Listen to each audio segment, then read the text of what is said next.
వసే smart phone నువ్వు స్మార్టా మేము స్మార్టా? నేనే స్మార్ట్. ఎట్టా? పేర్లో స్మార్ట్ ఉంది కాబట్టి. కాదు, మీకు తెలియకుండా మీ సమయాన్ని వృధా చేస్తాను కాబట్టి. అట్ట అనుకున్నా నిన్ను కనిపెట్టిన మేమే స్మార్ట్. మీరు స్మార్టా? ఒరే, నన్ను కనిపెట్టి మీరు ఏం బాగుపడినారా? రేడియేషన్ ఒక పక్క, కంటి సమస్యలు ఒక పక్క, టైం వేస్ట్ ఒక పక్క, నిద్ర లేకపోవడం ఒక పక్క, ఫోన్ వీడియోలు ఒక పక్క. ఇంకేం మీరు బాగుపడేది?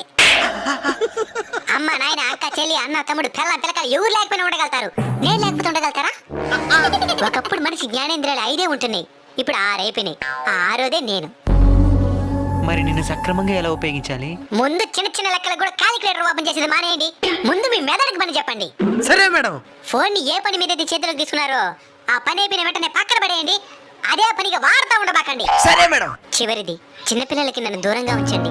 ఎందుకంటే వాళ్ళే మన దేశపు భవిష్యత్తు. వాళ్ళని ఇప్పటి నుంచే బలహీనులను చేయొద్దండి.